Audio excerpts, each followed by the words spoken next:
இன்றைக்கி நாம் இந்த வீடியோவில் கடலைப்பருப்பு சட்னி தான் எப்படி செய்கிறது அப்படிங்கிறத பார்க்க போகிறோம். கடலைப்பருப்பு சட்னி வந்து இட்லி, தோசை, கம்பு மாவு, ராகி தோசை, கம்பு தோசை அந்த மாதிரி எல்லா இடத்துக்குமே வச்சு சாப்பிடலாம். ரொம்ப டேஸ்ட்டாக இருக்கும், ரொம்ப நல்லாயிருக்கும்.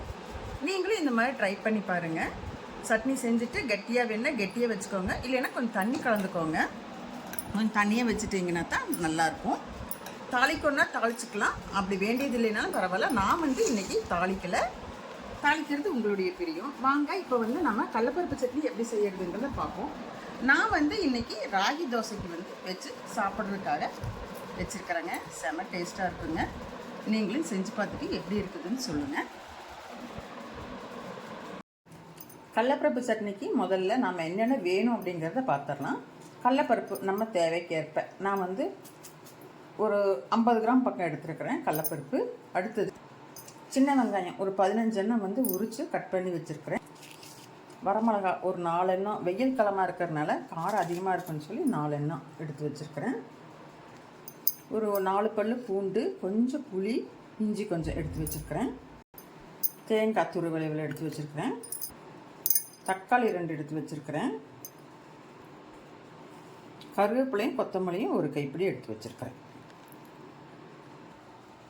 இப்போ ஸ்டவ்வில் வடச்சட்டி வச்சு எண்ணெய் ஊற்றியாச்சு. எண்ணெய் ஊற்றி கடலைப்பருப்பை போட்டு வறுப்போம்.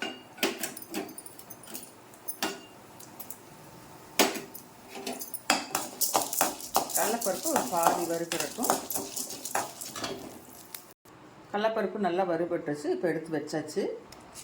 4 வரமிளகாய் போட்டுக்கலாம். வெயில் கிழமை இருக்கிறதுனால நான் வரமிளகாய் போட்டுக்கிறேன். நீங்கள் பச்சை மிளகாய் வேணாலும் போட்டு எண்ணெயில் வதக்கிக்கலாம். வரமிளகாயும் வதக்கி எடுத்தாச்சு. எண்ணெய் பத்தலைன்னா கொஞ்சம் ஊற்றிக்கோங்க. இப்போ அடுத்து வந்து சின்ன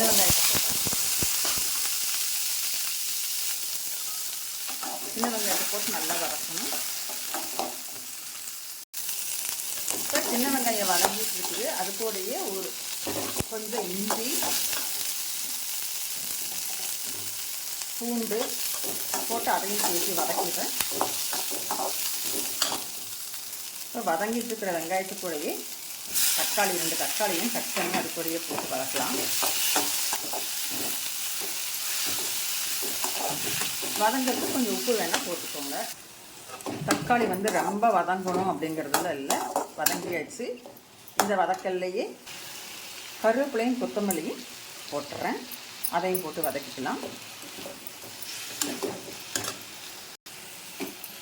இப்போ தேங்காய் பூவில் எடுத்து வச்சுருக்கேன். தேங்காய் சரவணது அதையும் போட்டு வதக்கிக்கலாம்.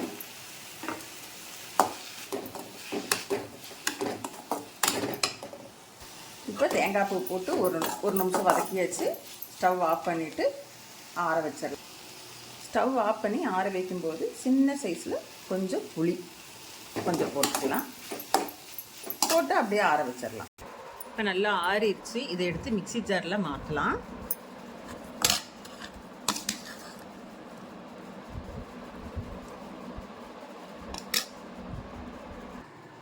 இப்போ இந்த மிக்ஸி ஜார்லேயே இந்த எல்லாத்தையும் போட்டாச்சு. இப்போ வரமிளகாய் 4 இதிலேயே போட்டுக்கிறேன். போட்டு அரைப்போம். வரமிளகாயை நான் வந்து இந்த மாதிரி கிள்ளி போட்டிருக்கிறேன், நல்லா அரையணுங்கிறதுக்காக. இப்போ இந்த அளவுக்கு அரைச்சாச்சு. இந்த நேரத்தில் வந்து வறுத்து வச்சுருக்கிறோம் இல்லையா அந்த கடலைப்பருப்பு, இதை வந்து எடுத்து போட்டுக்கலாம். இப்போ எடுத்து போட்டு இதையும் நல்லா குறன்னு அரைக்கும். இப்போ நமக்கு வந்து கடலைப்பருப்பு சட்னி ரெடி ஆயிடுச்சுங்க. இட்லிக்கு தோசைக்கு வச்சு சாப்பிட்லாம். இந்த ரெசிபி வந்து உங்களுக்கு பிடிச்சிருக்கும் அப்படின்னு நினைக்கிறேன். பிடிச்சிருந்ததுன்னா எனக்கு ஒரு லைக் பண்ணுங்கள், ஷேர் பண்ணுங்கள், கமெண்ட் பண்ணுங்கள். கௌரிஸ் குடும்பம் சேனலை சப்ஸ்கிரைப் பண்ணிவிட்டு பாருங்கள்.